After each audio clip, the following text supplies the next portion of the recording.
On Senators, your daily podcast on the Ottawa Senators. Part of the Locked On Podcast Network. Your team every day.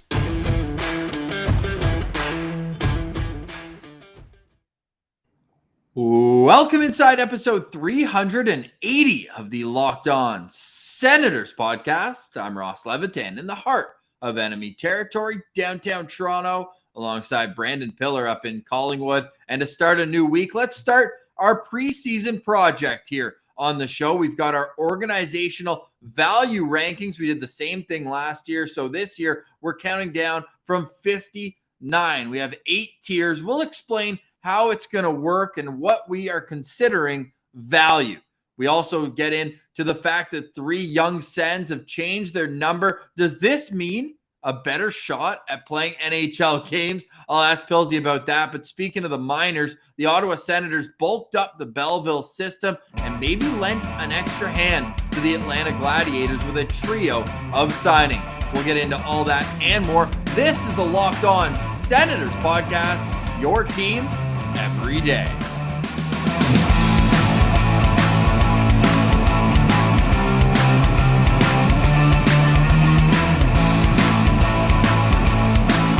Today is Monday, August 24th. And Pilsy, how are you doing, buddy? It's a new week. It's time to get into our preseason value rankings. I'm doing good. It's a Monday. The weather's hot here. It's been a nice weekend. And Ross, we did a little prep work yesterday, getting our organizational value rankings done. And that's a lot of fun because there's a lot of guys that you kind of forget about in this system. You're like, oh yeah, this guy, like, where are we going to rank him? Where does he slot into this organizational value ranking that we've created here? And if you guys are just new to the show, following along, thanks for following. But also, last year we did this in the off season, so you can kind of get a sense of what we're trying to do here if you go back to last season's episode. And we've got a couple big risers and fallers in this year's because last year's ranking was our first time doing it, so it was a new experience. And now we've got a little bit better judgment under our belts here, so we've done things in tiers this year, which I think is the key to this, Ross, is kind of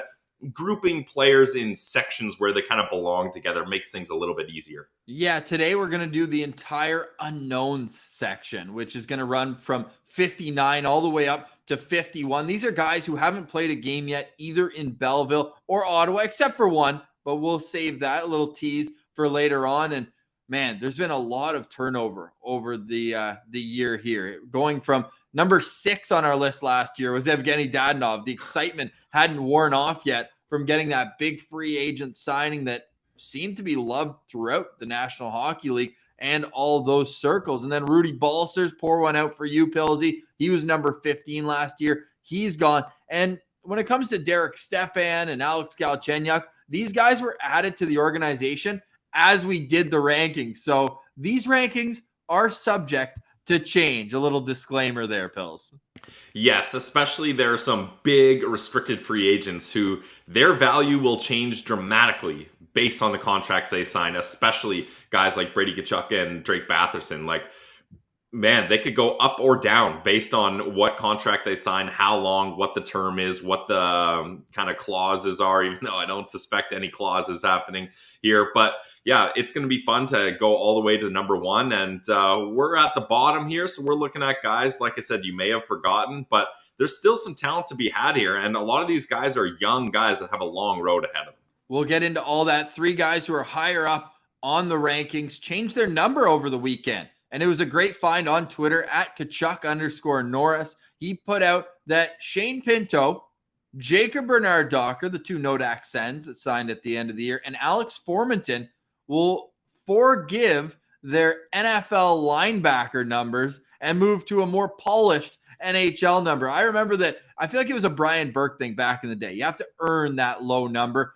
Even like Corey Perry started up in the 90s and he moved down, and Getzlaf, all those guys in Anaheim. But in Ottawa, I guess they're going with the same playbook. I don't mind it. I thought 57 looked pretty good on Pinto. He's going to be the new Mike Fisher. And the more I think about it, the more I actually see some resemblance to their game. Maybe Pinto's got to fill out a little bit more. We know that Fisher had that country boy strength to him. So we'll see if the Long Island native Shane Pinto can add that. But Shane Pinto will be number 12. Jacob Bernard-Docker changing from 48 down to number 24, the same number he wore at North Dakota. And Alex Foreman 10.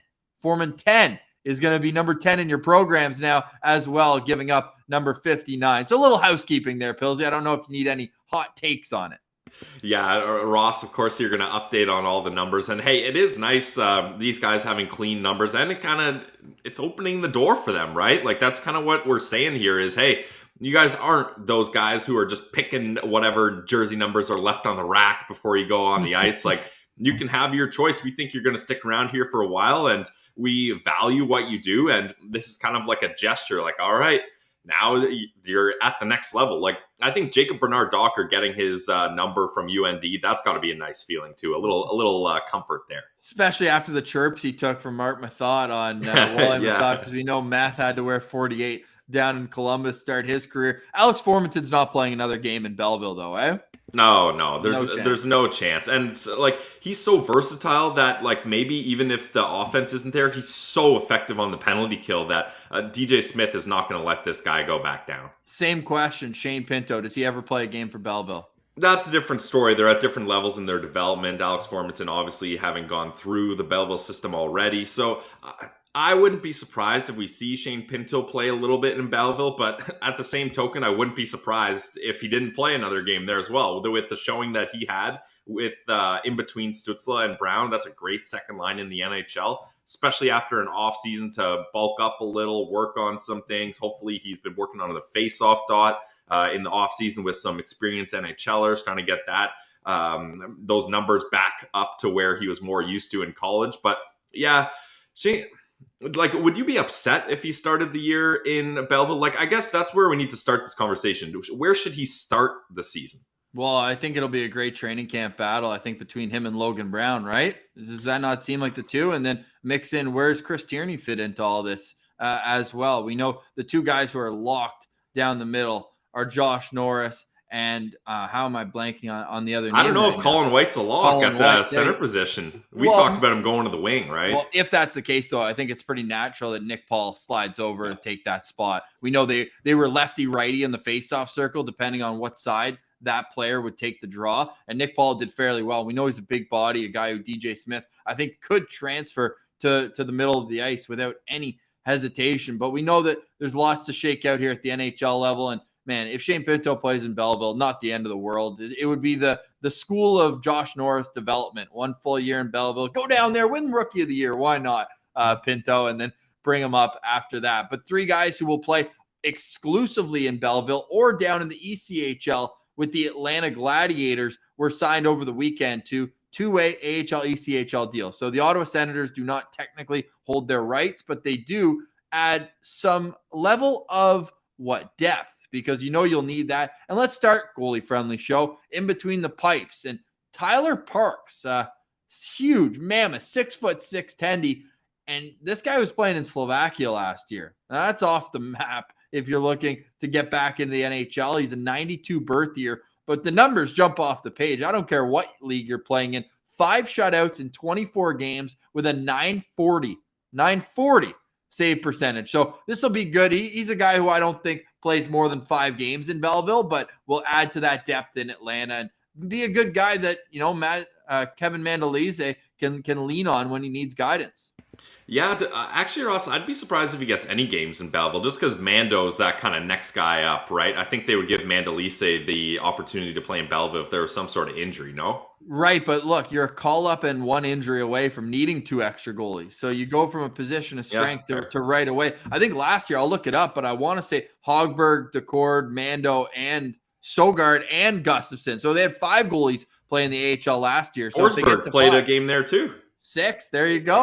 Yeah. So you can never have too much depth between the pipes. Yeah, that's definitely fair. And so Parks, this guy, he's 29 years old, so definitely a more veteran guy to be in that position. But he is a career ECHL guy. Like, he's spent so many seasons down there and fairly decent numbers. Like, he's always under 3 goals against average, right around 915 save percentage. So he's shown that he can be a solid goalie. And he even had some time with the Tucson Roadrunners. 5 AHL games, 920 save percentage. Like, he's definitely someone that you can trust to play a spot start if you need in the AHL, like we were mentioning, if there's some injuries. So a nice signing for the Ottawa franchise here. He's only one of the three guys who was not drafted originally by the New Jersey Devils. Let's move from the back end out. So they signed a defenseman, Xavier Bernard, out of the QMJHL. He's a guy who played 5 years down in the Q, but put up some decent numbers. He's a big, mobile left shot defenseman. Yeah, his great numbers were kind of in his younger days. I think now maybe his role has changed as a defenseman because last year's Quebec League was a absolute gong show. They started, like it was just crazy. So you got to take that with a grain of salt when looking at these players. But 19 games in Val-d'Or, only 4 points. And then before he was in Sherbrooke, only 4 points in 7 games. So 8 points in 26 games. That's not what you love to see, but he's going to be a depth guy for Belleville. So that's all right. The pains of living in Toronto, and we're doing this as a live show now. I just have sirens going absolutely everywhere. Pills, why don't you take it away with the forward who the Sens added as well? All right, so the third and final guy that they added is Mitchell Holscher, and he's someone that he played a couple games for Belleville last season, 7 games, only 1 assist though, but I don't think he really had a big role. He was kind of a spot starter guy, one of those Ottawa 67s that he was just hanging out in Belleville's backyard. So they're just like, all right, well, hey, if you're not playing, we need a guy. Come on down and play for Belleville. And he had some good years with the 67s, though. Like the last full season he played there, 2019-2020, 76 points in 62 games. So that's pretty solid. Obviously, he's an older guy in the OHL. You expect him to dominate, but 14 points over a point per game total, that's something that definitely catches your eye. So he got a chance to play in Belleville. He's going to get another chance. Only 21 years old. He's a center, 6 feet, 176 pounds. So he's a guy I could see playing a bottom 6 role. And I think Troy Mann had some nice words to say about him in his short time there. So he already has the coach's favor. So it's a good opportunity for him and a nice depth piece.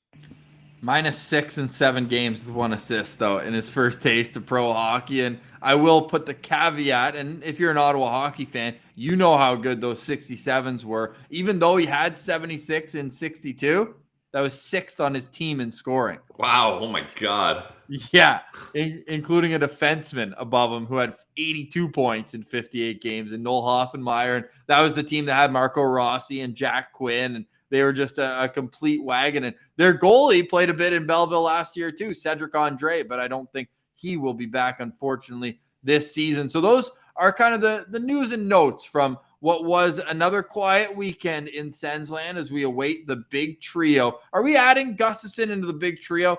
Maybe not, but he does need a contract. Certainly Logan Brown isn't in the big trio. We'll have those two a tier below. But Batherson, Tkachuk needing new contracts, and I'm not worried until the other RFAs sign, because still Quinn Hughes, still Elias Pettersson, yes, Barry Kotkaniemi, Rasmus Dahlin, Svechnikov's rumored to have a deal done, but nothing's official there. So there's just so many guys who are in that same boat that until the dominoes start falling, and let's do a musical chairs analogy, until there's only one chair left and then everyone's in a panic mode. Right now, it's just smooth sailing. Camp opens in just under 4 weeks. So what are you putting the panic button at, Bill? Is he like 1 week to camp? Like, when are you going to be like, all right, are you really going to go without 2/3 of your top line on the first day of camp? Right now, I'm not worried at all. Like you said, all you got to do is look around the league. A lot of teams are in this situation. Everybody's kind of playing a game of chicken. Like, oh, we don't mind waiting. If you're going to hold out on your part of the bargain and not budge, neither are we. So there's still some time for this game of contract negotiation chicken to be held. But I think once September comes around, which we're only a week away, my hand's going to be hovering over the panic button. Like, I'm not smashing it quite yet, but if September comes and they're still not signed, which I anticipate is going to happen based on how things are going, I'm going to be a little bit worried. But yeah, the panic button starts if Brady and or Batherson aren't signed within, I don't know, let's say 5 days of training camp, then I start to get real nerves here. Because then, like, guys are flying in and guys are getting settled and they're getting ready to start the season. And if you don't have a contract and you're not flying in to go to training camp, that's unsettling. Clearly, the Sens are betting that their negotiation tactics are paying off. And we know that if you want your bets to pay off, the BetOnline is the place for you. The #1 sports book of the Locked On Podcast Network, the one place we trust. And the one place that has you covered for all your sports wagering. Now, Pillsy, they're almost a long-time sponsor. It's been a while that we've had BetOnline on board, so we know what they bring to the table. And a part of that is a 50% welcome bonus. How awesome is that to get you on your feet and started? Maybe add a little confidence. Maybe you're Trent Mann on the draft floor saying, I've done this before, but this time it's just a free welcome bonus that's automatically in your account. So here's how you go about receiving that 50% welcome bonus. You go to betonline.ag on either your mobile device or your internet desktop. And what you do is at betonline.ag, sign up for a free account. You can go there right now and sign up for a free account. And when you do, put in the promo code Locked On. That's promo code Locked On, and 50% poof just appears in your account. You put in $200, bingo, bango, bongo. That's 100 free play dollars right there for you. And if you put in 100, that's $50 that you can use to turn into big money, but you got to earn it, and therefore it's free play, right? Of course it is, but you knew that already. But go to betonline.ag and get into the action, because we don't want you sitting on the sidelines. And use promo code Locked On. Promo code Locked On to receive a 50% welcome bonus with your first deposit. It's BetOnline, your online sportsbook experts. All right, Pillsy, what do you say we get right to our organizational value rankings? And for anyone listening, if you play the video game NHL, that's similarly how we're going to do this. We're taking into account age. We're taking into account potential. We're taking into account contract status. Is there anything I'm missing, Pillsy? I guess your level of play right now is being taken into account as well. Yeah, definitely. And I think we tried to do this as unbiased as possible, but you got to expect that there's going to be a hint of bias in here, but not that it's going to bounce guys from tier to tier. Maybe just the ranking within a tier. You might see a little bit of the Locked On Senators bias sprinkled in there. Well, yeah, if you come on the show, you move up a spot. So anyone listening, if you want to bump your status up, give us a ring, come on the show. Programming note before we actually start. And Levi Marilainen, he's down to come on the show. He just wants to get his English in order. And for a podcast, that's a pretty good idea. So we're going to reach out to him right after Sens training camp, give him a couple weeks in North America. He will be on the show, but Pillsy, we're making up for that right away. We've got a beauty coming on the show who tore it up in Belleville last year. Oh, yeah. I'm excited for our new guest. It's too bad the Levi thing didn't work out, but it makes a lot of sense. And until his English gets better or my Finnish gets better, we're kind of at that standstill there. All right. While we wait for that, let's get to our organizational value rankings. And coming in at number 59, this one's tough to put right at the bottom because... Yeah, I feel bad about this one, Ross. I do too, but he is what he is. There's no more potential to him. It's Scott Sabourin at 59, Pillsy. Yeah, and I think the reason he's here is because, yeah, like you said, he has a role and everyone's aware of what his role is, and there's not much expectation beyond that. So that's really the main reason he's here, but let's not cut him short. There's a lot of value that he adds to this organization. First off, he's from Orleans. Okay, yeah. Just wait. What I'm getting to is he's from Orleans, so a hometown guy, a lot of value for the guy at the bottom of our organizational value rankings. But he also, there's some, he had some nice stories, like scoring in the season opener against the Leafs, the whole Austin Matthews, who is this guy? And then he scores a goal. That's a nice story. And one of the all-time quotes, he's here to protect the investments. That's... He's at the bottom because he's helping everyone above him. That's why he's here. And hey, he's got some decent history with some fights. Like I was looking at his hockeyfights.com. Recently, he fought Milan Lucic and Ryan Reeves. He's had some good tilts when he has been in the NHL. So a lot of respect for him. Last season, he didn't really play too much. He was with the Toronto organization, with the Marlies. He had 2 goals in 6 games. He played 1 game with the Leafs, but he had a lot more games with the Sens in 2019-2020 than I thought, Ross. 35 games he played up there, and he had 6 points. Yeah, I know. Hey, so he only had 3 fights with the Sens. So I thought that was a little low for 34 games for a guy who that's what you brought him in to do. He took care of Max Domi, though. I remember he shut him up pretty good in the game they played against each other. His other fight, Pills, you mentioned Ryan Reeves, and that one did not go his way. But how many guys can say that they did beat Ryan Reeves. Not many. His other fight was against Ben Harper, who was playing for the Leafs at the time. So some irony there for two guys who have worn both jerseys in that situation. But Pilsy, he's a guy who I think will not be playing 34 games this year in Ottawa. I think he's Belleville bound and a guy who can add a little bit of AHL depth. But for us, at a league minimum contract on a 1-year deal, this guy's 59th on our list.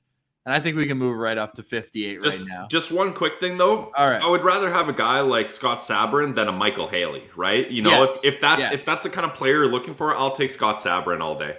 Yeah, I agree with that. Now, he's the only guy who's played any pro games in North America on this list. Coming in at number 58, and simply, I mentioned this tier we may as well call the unknowns. Chandler Romeo has only played, the highest competition is Junior A.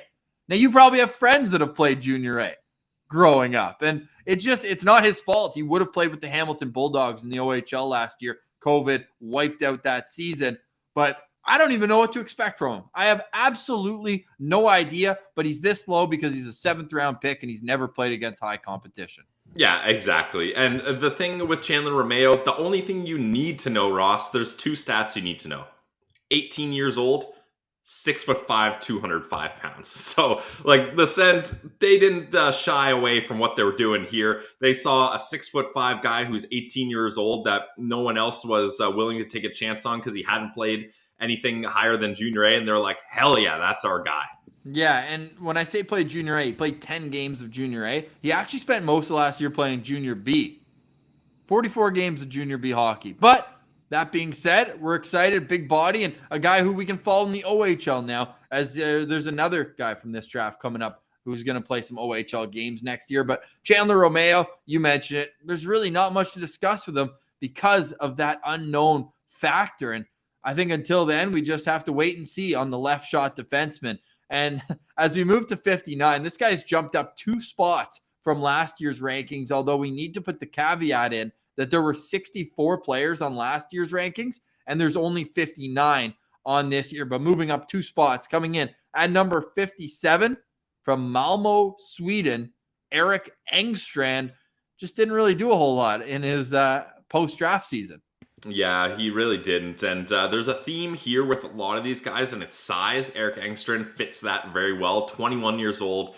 He can play the left wing or the right wing, but 6'4", 207 pounds. He was a 5th-round draft pick in 2020, and it's crazy the fall from grace he had. Well, I shouldn't say fall from grace, but the adjustment, the transition to upper competition, because he had a massive season in the J20 league in his draft year. 58 points in 37 games, Ross. That made a great case for him to be drafted where he was. But then in the SHL with Malmö last year, 1 goal, 4 assists in 45 games. Now, it comes with the caveat, yes, all these young guys, when they go play in the SHL, he was on a 4th line the entire time, so hard to get much going there. But I really did think that he would pop off a little more than that. Do you have any knowledge of why he didn't go to the Allsvenskan League? Does Malmö just not have a team there, or what's the situation there? Yeah, they don't have a team. So the Allsvenskan is like the AHL. No, that's a bad comparison. In Europe, it's a bit different. So the winner of the Allsvenskan, which we're going to get to 2 guys actually today who played on the winning team, they bump up. Yeah. And then let's say whoever finishes last is relegated down. So that, unless he was going to get moved to a different organization, then that wasn't an option for him. Yeah, damn. It's just too bad. He's 21 years old, so he's already drafted as a double overager. So you got to think, like, is this a guy who's ever even going to come over? Is it a wasted draft pick? I'm not ready to say wasted, but it certainly doesn't look like there's a real future in the organization for a guy like that. Yeah, he needs to have a bounce back year to stay relevant here, unfortunately. Yeah, like think about Marcus Nurmi, put up way better numbers in Finland that year, and he never got a shot in North America. So you look at Engstrand, and yeah, prove us wrong. The 155th pick from the 2020 NHL draft, but as it stands right now, just not a whole lot of value, I think, in the organization or outside of it, and that's why he comes in at number 57.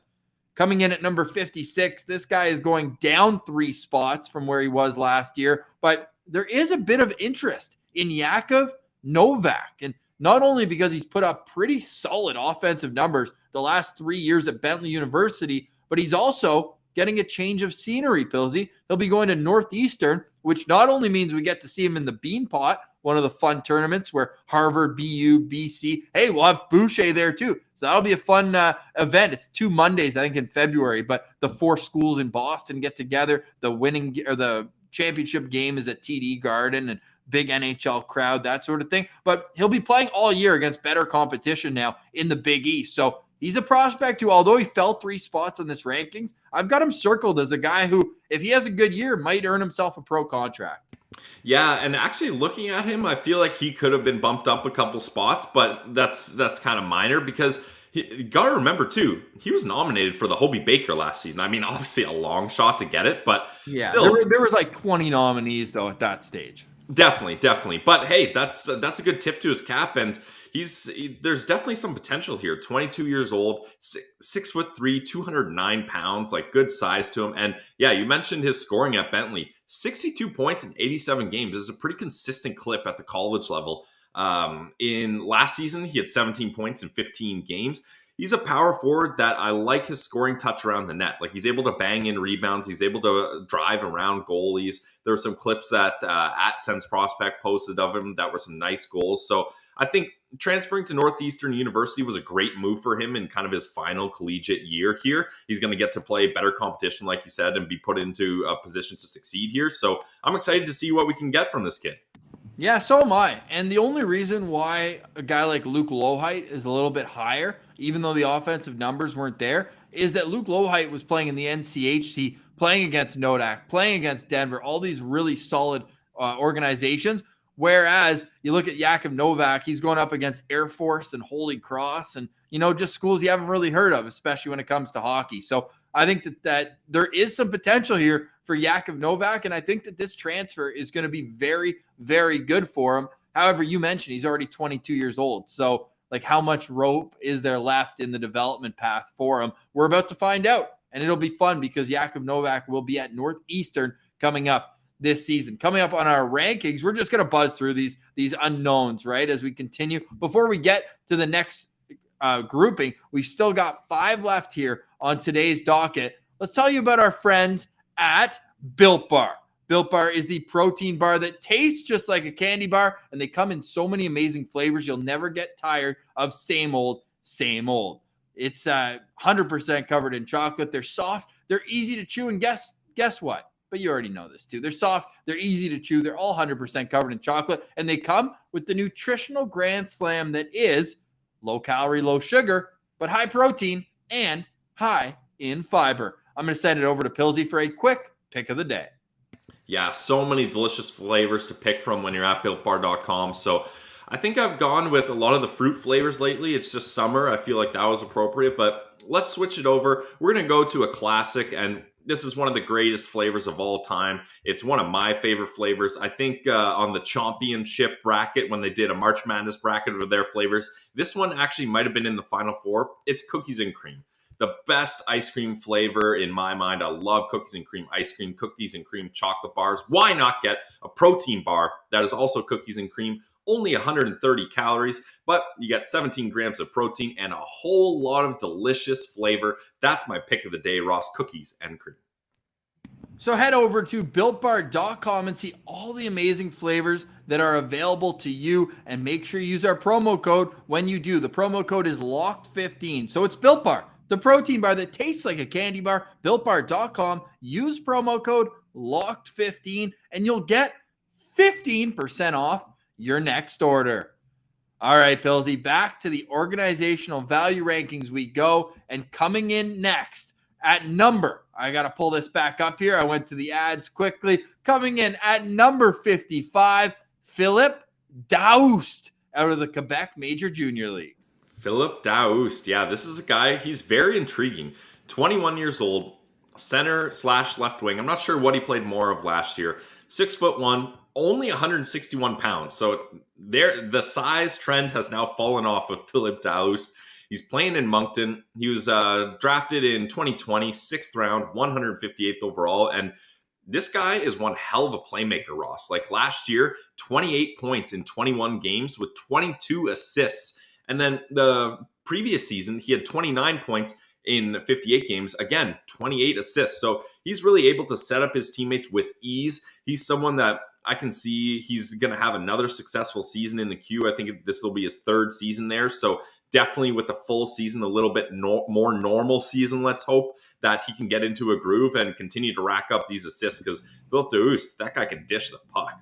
I kind of raised an eyebrow when you said he was drafted. I thought you were going to go back, and he was actually never drafted to major junior hockey. He's a Ontario kid from Barrie who couldn't get on with the Barrie Colts or any OHL team for that matter. So he took his talents to Moncton. They gave him an opportunity to walk on, and what has he done there in those 2 seasons? And what I like too is if you add up the 2 seasons, he's almost at exactly what would be a full NHL season. He's played 79 games over the 2 years, and he's got 57 points, is a plus 14, and something I like, he wore an A this year. So he's been counted on as a leadership role. Probably someone who the coaches want to make an example of look, you can be a high draft pick, but work like this Dehoust kid, and you might be able to get a spot in our leadership team or power play, PK, whatever the case may be. And this guy is showing his work ethic. So that's why we kept him a little bit higher on this list than maybe, although he's exactly even as he was last year. We had him 55 as well. There's a few of those. And when I look back, because we didn't have a template for this at all, we just went one by one. So for him to be exactly where he was last year is kind of funny. But that being said, I think he's a guy who, let's see what he's got in a full season. The queue they stopped and started so many times. It was like downtown traffic trying to get that league going. But hey, he's got some talent. And I think that he is more likely than Eric Engstrand, although drafted after him, to earn a pro contract coming out of. And you know what we have to keep in mind too is that Trent Mann is based in New Brunswick. Moncton is in New Brunswick. I have a feeling this is a guy who he really likes, and in Trent we trust. Yeah, and I could see him playing a role in Belleville in the upcoming seasons. Like, this is a guy who I think could be a good third-line player in Belleville. So I'm excited about Philippe Dehoust, and he definitely has some potential here. Moving up to number 54 on our rankings, a name we just said, Luke Lohheit, out of the Minnesota of Duluth program. Those Bulldogs, they just rack up wins. They're a solid team. Well, I watched them more this year than I ever had, obviously, with the delay in the start, the NCHC pod playing an NHL-style schedule. And Luke Lohheit, despite being a fourth-line guy who moved up to the third line, and I noticed something this year too. He played a lot of center. And that just shows me that he's more defensively responsible as he gets older. And that's a really good sign. Scott Sandelin, the head coach there in Minnesota Duluth, is a very respected coach among all college ranks. So for him to be trusted in a defensive role, and he killed penalties for them, he's a great skater. I just don't know if the offense is going to pop enough to get himself to that next level. Yeah, but the thing with, this is the problem with some prospects like this. Like, yes, he's at a great program, which is a benefit, but he's anchored on that fourth line. Like, he doesn't get the minutes. He doesn't get the time. Like, for him to be putting up some points at a fourth line role at a college level is actually pretty impressive. And he's someone that, he was drafted 2018, the 7th round. He's 21 years old, 6'1", 194 pounds.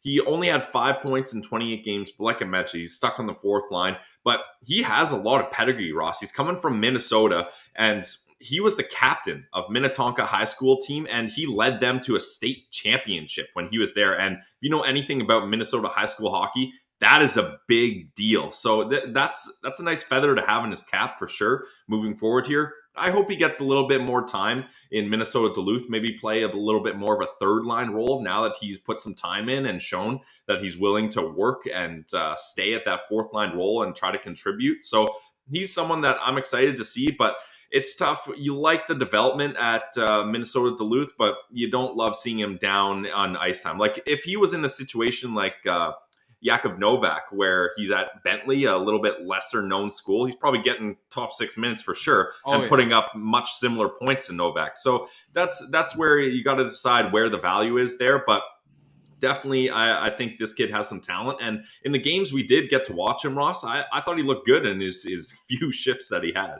Yeah, no doubt. 194th overall, though. So, what can expectations really be? That's where he was taken by Ottawa in 2018. What I do want to mention as well, for all the talk we had, and we had Leah Hextall on the show after that 5 overtime game, well, he was on the winning side of that. Although there's no chance he played the 55 minutes that JVD and Jake Sanderson played. He might not have played that all season, Ross, let alone in one game. No doubt. But hey, it is an experience to be on the bench and see the rigors of going through the longest game in college hockey history. So that's Luke Lowhite. He's coming in at number 54, which is down 2 spots from where he was last year. As we move to number 53, another unknown, Carson Latimer from the Edmonton Oil Kings. This guy is speed. But can he add other elements to his game that will make him a legit prospect?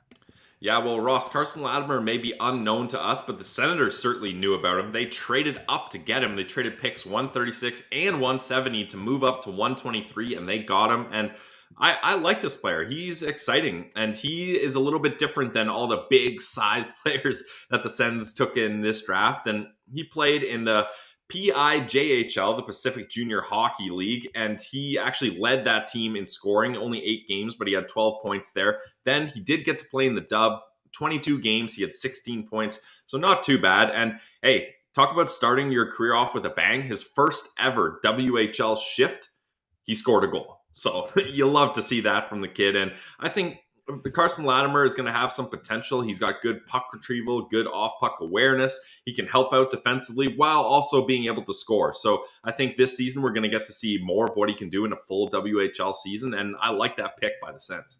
So do I. And 16 points in 22 games, a great place to start, and let's see what he can do in a full season coming up. Okay, now we move up again on our rankings. The next two, the final two on today's show, both teammates with Timra. Then in the Allsvenskan, but now moving up to the Liga. Coming in at number 52, Oliver Johansson. Same draft as Carson Latimer, but you can say Johansson is the one player from this draft who didn't fit the bill of being a big, burly, tough player. This guy is just skill, and he seems like a late bloomer in a sense. So could they have found another gem here? Let's hope so. And yeah, you talked about the size, very similar size to Carson Latimer. 6 feet, 183 pounds, basically the exact same. So these guys if you see him on the ice sometimes, he looks a little smaller than that. I think they might have put him on stilts for that height. Yeah, or maybe put something in his skates, a couple lifts there, some weights. But yeah, he's someone that, and a lot of young guys who are starting off in Sweden, they bounce around different leagues. So he was in the J18, J20, and the Allsvenskan League last season. Let's just look at his Allsvenskan League stats. 5 games, 3 goals. That's pretty solid. So he, like we mentioned, he's part of Timra, so he's going to be moving up into the SHL next season, which is exciting. He played on a top line and played on the power play in his Allsvenskan time. He's got good skating, good motor, and is a hard worker. That's what Dauber Prospects had to say about him. So I think there's so much potential for this guy because, Ross, remember, when he was drafted July 23rd, he was still a 17-year-old. His 18th birthday was 3 days after. So there's a long road ahead for this guy. And he played 15 games last year. As you mentioned, split over 3 leagues. Like, how can you really get comfortable in where you're playing? So coming in with Timra, right now he's listed as both playing on the J20 team and with Timra in the SHL. I think I prefer him playing with the junior league. Let him physically mature a little bit more. Don't rush him into a role he's not ready for. But hey, he showed in the Allsvenskan. He had 3 goals in 5 games. Although then in qualification, he only had 7 games, no goals, no points. So that being said, I don't know what's next for Oliver Johansson. But what I do know is the next guy on this list who's moved up 3 spots, Victor Lodin. Now, to start last year, there was a bit of an off-ice issue, maybe some drug habits that have then been kicked. And since then, Pilsy, this guy's put his love of the game first and foremost at everything he's done. Everything else seems coming up clean, and the points are just racking up. And he was a big part of the top line that earned them this promotion to the SHL. Definitely, yeah. Big-time stick taps to Victor Lodin. Seems like he's really turned things around and focused on the game of hockey, which is awesome. And yeah, with Timra in the Allsvenskan League, 47 games, he had 40 points, so almost a point per game guy. And then in the qualification, like you mentioned, so that's like crunch time. You're trying to get your team bounced up to the SHL. He had 9 points in 13 games, so he was a big part of that for sure. He's been in the Sens system for a little while now. 2019 draft pick, 4th round, 94th overall, 22 years old, 6'2", 185 pounds, so some good size. I think there's a lot of potential to be had for him here because, like you said, there was a bit of a kind of lull in his development with some off-ice issues, but now that everything looks good, he's on a great path, and I could see him playing a decent role on this SHL squad. It earned him a contract. He Yep. signed his entry-level contract with the Ottawa Senators. They would have lost his rights had he not signed. So even though he signed, he will be on loan over in Sweden this upcoming season. So, hey, it's another step in the development for Victor Lodin. He's a bigger body than I think most people give him credit for. And I think that he could be a great third-line center next year in Belleville. I think would be – you don't think he's going to stay another year in Sweden after this, do you? No, there'd be no reason to, right? Unless some of these Swedish guys, they're just like, well, hey, I'm making a decent living here. I'm in my home country. I'm comfortable. Like some of them, they just get satisfied with that. But I don't think the Ottawa Senators will be satisfied with that. So they're going to want to bring him over, see how he does in Belleville. And yeah, I think he can play a good role in Belleville. And I think he's a guy that can add a scoring touch to that bottom six. We initially thought that he was coming over this year, but the Sens want winners in the organization. And if you've helped your team move up to the next level, don't you want to kind of let them bear the fruits of that labor and see what they can do against the highest competition in their own country? So Victor Lodin and hopefully Oliver Johansson will get that opportunity on the same unit next year in Timrå. So that's 51 through 59. Let us know what you think. Leave a comment if you're watching on YouTube or hit us up on Twitter at Sens Central. Make sure you're subscribed wherever you download your Locked On Senators podcast. And we really do appreciate the growth of the YouTube channel. Has been phenomenal so far. Pillsy, we got to end with a little sad news from around the hockey world. You mentioned Carson Latimer, Edmonton Oil King. Well, there's some tragedy out west, and even more so, Carson Latimer went to Delta Hockey Academy, the same hockey academy that three teammates, 17 years old, Pillsy, were in a car crash over the weekend, and unfortunately, they all tragically passed away. So we just want to wish our deepest condolences to the families of Caleb Reimer, Roneen Sharma, and Parker Magnuson, three young players taken far too soon from the hockey world. Yeah, definitely a tragic story. And thinking of their teammates too, man, that's tough to, you're a family usually when you're on a hockey team like that. So for teammates to lose some of their best buddies this early in life, that's tough. And just you got to stay safe out there at all times. Now, I'm not sure what the accident, the cause of the accident or anything like that, but it's a serious situation, and it's really unfortunate that happened to these three young men. And we're thinking of their teammates, family, and friends. Yeah, Carson Latimer had actually played in the Delta Hockey Academy with Caleb Reimer, and then again they reunited this season. And talk about having such a bright future. This guy was a first-round pick in the WHL just last year. I mean, that just shows how fragile life can be. And again, we're just sending all the condolences of this unfortunate, unimaginable tragedy, and thinking about what their family and friends are going through right now. So we'll be back on Wednesday. We'll get back to our organizational value rankings and hopefully have some Senators signings to discuss. But for today, we say goodbye. For Brandon Pillar, I'm Ross Levitan. Have a great day. Thanks so much for tuning in. This has been the Locked On Senators podcast, your team every day.